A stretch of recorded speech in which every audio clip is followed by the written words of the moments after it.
Ya hacia el año 1960 aproximadamente, George Steiner, ¿no?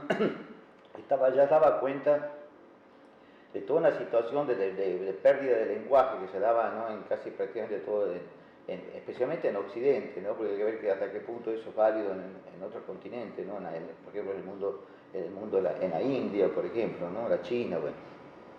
En el cual cada vez se usaba, decía, menos palabras, y las pocas palabras que incluso que iban quedando eran palabras que se corrompían, ¿no? O sea, porque la publicidad al a darle uso, ¿no?, un mal uso, era como que la invalida. Me acuerdo que ya a Cortázar incluso había escrito sobre esto, ¿no?, cuando, por ejemplo, decía palabras como intimidad, ¿no? O sea, palabra que era una palabra seria, ¿no?, porque se hace alusión a lo que uno tiene más profundo y más respetado o más sagrado en su persona.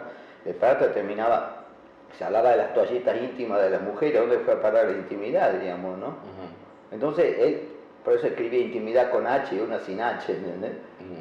Como diciendo la verdadera, la intimidad con H era la otra, la que malversaba. Entonces, las palabras, es decir, quedan los mecanismos del consumo, ¿no?, destruyen el lenguaje, ¿no? Eso me ponía un ejemplo de una vez que venía de Cuba y llegaba al 6, a ver, puede estar un mes ahí que no veía ningún cartel publicitario ni nada, ¿no? Y cuando iba bajando la escalera, donde estaban los pasaportes, aparece una chica vestida casi como azafata, ese tono celeste, medio aerolíneas, ¿no?, todo impecable, rubia, y dice: bienvenidos a Argentina, ¿no?, primera parte del lenguaje, ¿no?, primera parte del mensaje, ¿no? Y después le sigue: última oportunidad para comprar en duty free. Entonces, esa segunda parte del mensaje anulaba la anterior. Ella simplemente es una muletilla de aproximación, no es que le importe que yo sea bienvenido o malvenido, ¿entiendes? Y si, bueno, supongamos que yo vaya y acepte el mensaje y vaya y compre en el free shop, ¿entiendes? Y yo al final del día no voy a hacer más que un número en la caja registradora, no van a ver ni la cara, ¿entiendes? Claro. Entonces digo, ¿dónde está la comunicación ahí? ¿Y para qué sí? Entonces, si yo veo que si yo digo bienvenido, la palabra bienvenido, que es tan linda, queda contaminada porque lo usan como, simplemente una simple muletilla para entrar a una oferta, ¿entiendes? Bueno, todo este tipo de mecanismos, primero la pérdida de vocabulario, ¿no?, segundo, que el poco vocabulario que nos va quedando se queda contaminado por tomar los usos, se vuelve como un lenguaje sospechoso incluso, ¿no? Claro. Entonces, por eso, bueno, en este libro Poética de lo Sagrado también le dedico un capítulo a lo que es la palabra viva y otro capítulo a la palabra escrita, ¿entiendes? Claro. En su relación con lo sagrado, ¿no? Entonces, esto ha llevado, porque se hablaba de que el lenguaje, como por ejemplo el español de la época del Quijote, era impresionante la cantidad de palabras, y no solo la cantidad de palabras, sino la cantidad de acepciones. En la última versión que se publicó en la Real Academia, uno ve que hay palabras que tenían muchas acepciones, de las cuales hoy en día los diccionarios registran menos, unas pocas, ¿no? Y hay otras que se han perdido por completo, ¿no? Entonces, era un lenguaje como se veía en la época isabelina en Inglaterra, o el español, también del francés de la época de Rabelais, etc., ¿no? Si uno mira con eso, ¿no?, podemos ir a la otra punta y vemos como que hace como 4 o 5 años atrás, me acuerdo que como 600 estudiantes de la Universidad de La Plata no les permitieron el ingreso porque no tenían el lenguaje, es decir, con 600, 800 palabras uno no puede hacer una carrera universitaria. Entonces, a veces el nombre completo de la especie, Homo sapiens sapiens, ¿entiendes? Así como que insiste, ¿no? Entonces, una de las interpretaciones que podría saber, bueno, pues, se le podría dar, es que un sapiens está dirigido al lenguaje conceptual y el otro sapiens al lenguaje analítico, diríamos, ¿no? Pero ahora vemos que con 600 palabras no se puede saber ni una cosa ni la otra. Si no puedo avanzar mucho en el terreno, ustedes ven, por ejemplo, en el terreno del amor, que es una cosa tan compleja, se ve porque como en el siglo de oro, ¿no?, todas esas comedias un tanto intrascendentes, pero al mismo tiempo exquisitas en su lenguaje, ¿no? No había nada sustancial, comedias de enredo, pero justamente los enredos necesitan un gran lenguaje para desenredarlos, ¿no? Así como también hace falta mucha maestría para una madeja de lana que está muy enredada, ponerla de nuevo. Claro. Bueno, entonces esas obras se despliegan justamente, es un despliegue del lenguaje más que otra cosa, ¿no? Entonces, bueno, uno se ve ahora, es decir, en el amor, por ejemplo, bueno, que se usan 3, 4 verbos, ¿no?, o palabras para de algún modo designar las tres instancias, por ejemplo, que puede haber en la relación de un hombre con la mujer, ¿entiendes? O sea, qué es lo que hace uno, qué es lo que siente uno. Claro. Entonces se apunta por un lado a un pensamiento único e incluso a un sentimiento único, cosa que se habla poco, ¿no? Es decir, hay toda una manipulación a través del consumo de la sensibilidad, ¿no? Para lograr también que toda la gente sienta igual, y que sienta significa, si uno entra en el mundo de los símbolos, ¿no? Tener una interpretación unívoca de los símbolos. Y eso es la destrucción del símbolo, porque el símbolo, la riqueza del símbolo es la polisemia, que yo me esclarece una cosa, pero queda al mismo tiempo, nunca pierde el misterio y me sirve para que yo pueda entender otras cosas, ¿no? Porque tiene muchas unidades semánticas la realidad que se relaciona una con la otra, y entonces yo de pronto conecto estas dos, pero de pronto hay otras que se pueden conectar después. Entonces el símbolo es algo de alguna manera que no se puede asir por completo. Entonces, darle un solo sentido, no decir, por ejemplo, la sonrisa de la Gioconda significa tal cosa, ¿no? Ya de alguna manera es acabarlo como símbolo, como referente, quitarle toda la riqueza. Claro. Entonces, si esto unido a las prácticas del consumo, ¿no? De todo lo que parece vivir una era del simulacro, ¿no? Como decía el era de la poshistoria, ¿no? Decir, en el cual ¿no? Todo se va convirtiendo en una representación falsa, en un ritual que se arma por detrás de una mercancía, no detrás de valores sagrados. Claro. Entonces de ahí varios autores que ya analizaron esto, ¿no? Lipovetsky cuando hablaba justamente de la era del vacío, o también Castoriadis cuando hablaba del ascenso de la insignificancia, y hablaba también de lo que a veces se presenta este fenómeno como una revolución individual o individualista. Y no es diríamos, justamente lo que este sistema está acabando es también con el individuo. Uno que ustedes viven en Salta y van a los pueblitos, se demuestra que cada persona a veces es un personaje, tiene algo diferente a los otros, ¿no? Pero con todos los que entran en las cadenas del consumo, que la promo aquí y allá, todo corre detrás de la misma promo, lo que se trasunta a través de los programas de televisión de Buenos Aires, etcétera, de Tinelli y todas esas cosas, ¿no? Es que prácticamente decir, no hay nada detrás, son falsos rituales, ¿no? Que no hay ningún mito, ninguna sustancia, así, ¿no? Lo sagrado está totalmente ausente en eso, ¿no? Bueno, en primer término, ¿no? Para mí ya la religión es una palabra que no dice nada, ¿no? Es una palabra muy antigua, incluso que ha traído también demasiadas malversaciones, ¿no? Digo, las ciencias sociales han evolucionado de modo que se han inventado varias palabras para poder, digamos, conceptualizar o nombrar cosas que son, toda diferencia, toda particularidad de las situaciones sociales ha ido acompañada de terminologías nuevas que las ponían, así, por ejemplo, el concepto de colonialismo, un concepto, antes se hablaba de colono, no de colonialismo, y lo vimos como un benefactor. Entonces se van desarrollando palabras para ver las mutaciones que van teniendo también la conciencia humana frente a esos problemas. Entonces, el concepto, por ejemplo, de religión es un concepto muy amplio, muy ambiguo, que designa cosas heterogéneas, ¿no? Si primero digamos el concepto de religión y vemos otros problemas, varios problemas que se relacionan con esto. Entonces, por ejemplo, hay religiones con dioses y religiones sin dioses. Hay, por ejemplo, el caso del budismo, tal no el Mahayana, sino tal como lo definió Buda, ¿no? También la doctrina de Confucio, el taoísmo, etcétera, el jainismo, por ejemplo, que son tipos muy extremistas en todo, hasta el punto que andan con barbijo para no matar microbios, etcétera, ¿no? Pero esa gente no tiene Dios, ¿sí? Son religiones, sistemas morales, ¿no? Que no tienen dioses, ¿no? Entonces, y eso para mí que la diferencia es muy grande, ¿no? Entre religiones, digamos, que tienen el sentido divino y religiones que no pueden llevar ese mismo nombre, cosa tan importante. Entonces resulta que un chamán, lo que se cae dentro del chamanismo, entre los guaraní, porque lo que tiene un profundo sentido de lo sagrado, toda la vida es sagrada para ellos, ¿no? Y se comportan viendo la profundidad del sentido frente a la naturaleza, especialmente los árboles, ¿no? Nada va a sufrir a ellos más que las mutaciones y las pérdidas de las cosas de la naturaleza, ¿no?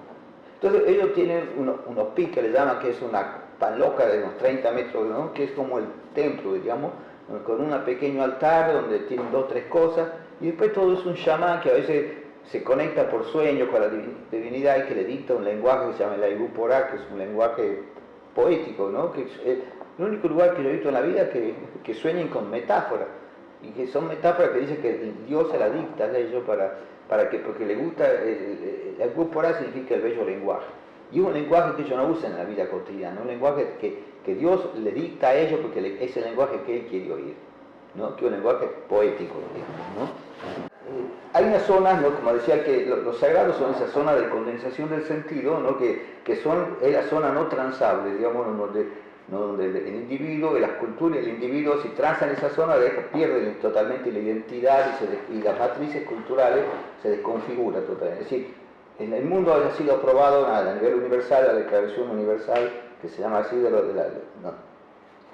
la diversidad cultural, que solo Estados Unidos y Israel no la aprobaron, todos los demás países del mundo sí, ¿no? Eso nos obliga a respetar las matrices culturales diferentes, a no colonizarlas. Entonces, eso me encontré aquí en Limbo Salta, porque yo no podía creer eso, me contaba una amiga, que no doy el nombre, plástica, ¿no? Que en el Chaco salteño hay sectas cristianas que le dicen todavía a los huichí que todo lo que viene del monte es cosa del demonio. Y por lo tanto ellos son cosas del demonio también, porque son gente que vive en el monte, que ha vivido siempre en el monte. Antes de hablar del sexo, ¿no? yo partiría del tema del deseo, ¿no? El deseo es una fuerza muy poderosa, ¿no? Que justamente una vez como en Oriente, ¿no? Los convirtieron casi en enemigo público, ¿no? Porque ven como que justamente el deseo, bueno, también ya Platón, ahora que estaba pensando, veía en el deseo una especie de imperfección, porque uno no desea lo que tiene, sino lo que no tiene, y el hecho de no tener se puede haber visto como una perfección, ¿no? Pero bueno, en este caso, si uno lo traslada al sexo, ¿no? Generalmente todo hombre tiene un sexo u otro, y lógicamente que desea el sexo que no tiene, entonces esa cosa platónica no estaría también tan ajustada a este tema. Pero sí, el deseo, más allá de que lo ven como, en caso de Oriente, ¿no? Lo ven como una causa, es decir, que tiene que ver bastante con el karma, con la continuidad de las transmigraciones, que le llaman samsara, etc., ¿no? Y por lo tanto, es decir, como que la felicidad pasa por la abolición del deseo, ¿no? Cosa que, como decía el mismo Cioran, es imposible prácticamente abolirlo, el deseo, y eso se lo ve montones de monjes que juran hacer votos de castidad y después terminan violando niños, ¿entiendes? O sea, ¿no? O sea, es muy difícil poder extirpar, digamos, como quien hace una extirpación de un órgano, ¿no? El tema del deseo. Además, el deseo, uno puede ver en relación a lo sexual, es decir, implica también, es una malla también sensual que se va creciendo, que se va alimentando, porque el deseo es lo que mueve el mundo, y a veces uno ve como una frustración el hecho de la no satisfacción del deseo, pero yo creo que es justamente la no satisfacción del deseo, ¿no? Lo que le da un mayor sentido al deseo. Quiero decir con esto, por ejemplo, si uno por ejemplo, desea algo, ¿no? Y lo tiene de inmediato, ¿no? Por ejemplo, antes, se acuerdan, los matrimonios antiguos podían estar 1 año, 2 años de novios sin tocarse, prácticamente fuera de darse un beso, ¿no? Y el tipo soñando con la primera noche, ¿entiendes? Que iba a ser después del casamiento, ¿entiendes? Entonces se da cuenta que uno dice, bueno, que uno lo ve ahora como idiota, ¿no es cierto? Pero no, porque ese alargamiento, prolongación del deseo, ¿no? Es decir, es como que empieza a darle, actúa como elemento sacralizador. Esa persona que uno está adorando, deseando incluso, ¿no? Durante tanto tiempo, ¿no? Es decir, uno está construyendo realmente, no es un tiempo muerto, es un tiempo de construcción de un sentido porque si no uno podría arrancar de algo que no es más que una especie de grito del instinto, ¿no es cierto? Arrojarse como una ave de presa sobre un objetivo, consumar un acto, diríamos, y después el vacío, ¿entiendes? Porque si lo que único que, es decir, si en el matrimonio, ¿no es cierto?, es decir, después del acto sexual, o sea, ¿no es cierto?, se mantiene algo, es justamente esa construcción. Nunca se detiene ante una flor, ante cualquier elemento, y ve cosas, y lo ve de una manera que nunca lo había visto antes, ¿eh? Entonces no es un ojo todavía sensual, sino un ojo que toma plena conciencia de la existencia de algo. Nosotros pasamos miles de veces por ahí, por una puerta, y después de pasar 800 veces la vemos por primera vez. tomamos conciencia de esa puerta y nos remite a otro tiempo, algo así. Entonces, a partir de eso, bueno, viene el ojo sensual, que el ojo sensual, ¿ves? Es distinto a lo sexual, digamos. El ojo sensual es el que se regodea y empieza a generar todo un tejido alrededor de eso a través del proceso de la lentitud, ¿no? Que es un tema también del que hablo en el libro, ¿no? El tema que es fundamental en este mundo moderno, el capítulo de la lentitud y la velocidad y el capítulo del silencio también. Siempre se habla de que en un principio, ¿no? Que en el mundo estaba la tiniebla y que vino Dios y que al separar generar el día y la noche, separar las aguas de la tierra, etc., es como que se hace la creación, ¿no? Entonces tenemos que algo que, una pregunta que me la hice yo, pero no creo que nadie, tiene otras características, hay otros puntos de abordaje, pero desde el punto de vista así, de la génesis, ¿no? Y, bueno, digamos, si lo que existía antes era se dice que existía el mar a veces, ¿no? Yo creo que existía la tiniebla, ¿no? Una tiniebla y un mar, por ejemplo, ¿no? Bueno, si vamos a ir al origen mismo, ¿quién creó la tiniebla? ¿No? Porque ningún Dios se adjudica a la creación de las tinieblas. Lógicamente se debe estar hablando de otro tipo es decir, con una actitud simbólica, ¿no? Del cual, es decir, ver como tiniebla, es decir, la tiniebla como símbolo de la nada, digamos, ¿no?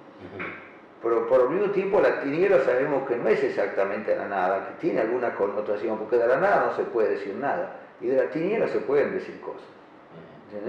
Entonces, bueno, es un punto, no sé si lingüístico o qué, ¿no? Pero que todo el mundo... Ahora, lo que yo llamo el lado de la sombra, ¿no? Es otra cosa, ¿no? Porque también algunas religiones han tendido a estigmatizar, digamos, de ver la luz, todos los atributos de la luz y los atributos, digamos, de la noche o de la oscuridad, ¿no? Por eso yo creo que digo en mi libro también de que las grandes matanzas se hacen a la luz, ¿no? O sea, las batallas se hacen durante el día y cuando llega la tarde ya paran los recados y se van a comer, a descansar, a prepararse para el día siguiente, ¿entiendes?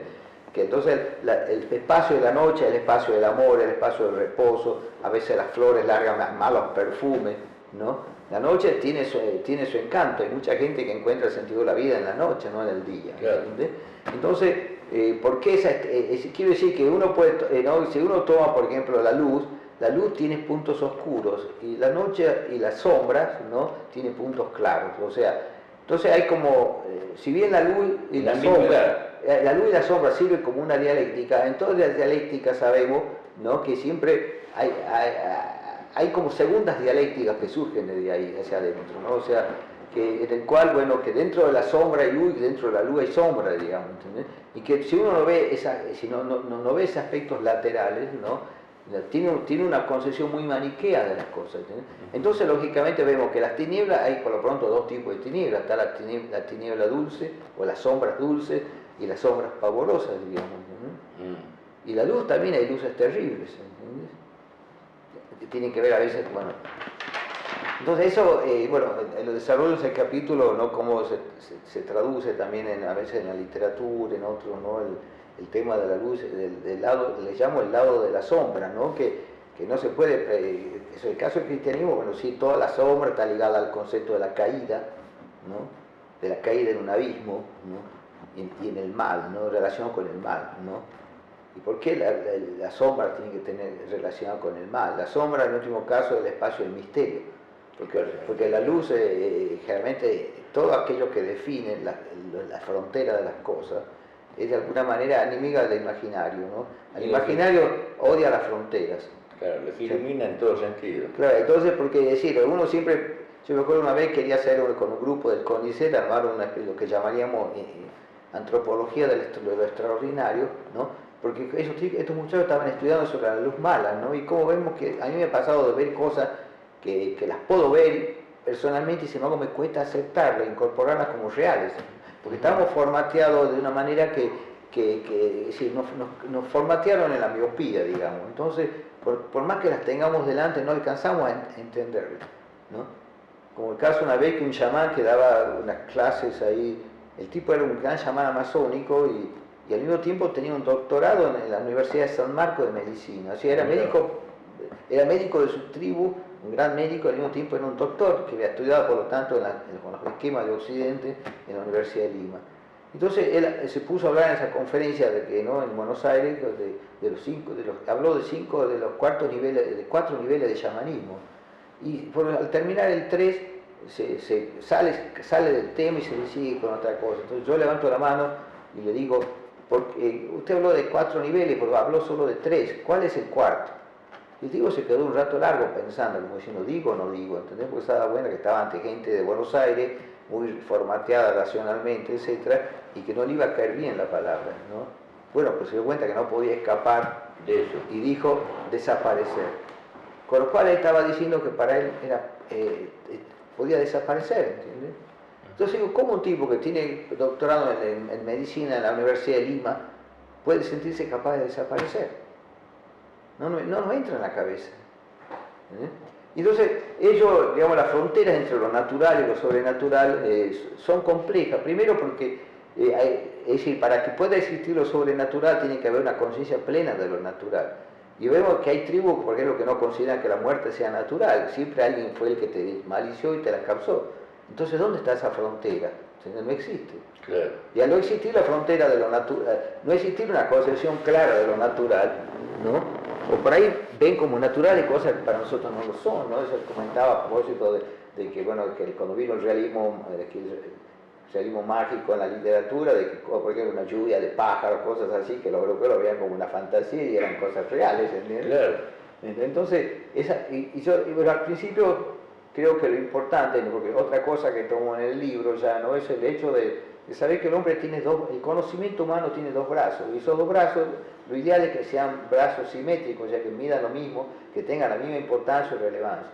Pero venimos de una civilización como la occidental, que ya de sus orígenes prácticamente, ¿no?, es decir, declaró que el conocimiento sensible es ilusorio, ¿no?, pareciéndose un poco a lo que piensan en la India, digamos, ¿no?, porque ellos también, olvidemos que eso era Oriente en su momento, ¿no? Los griegos fueron incorporados a Occidente de forma tardía, pero eran Oriente.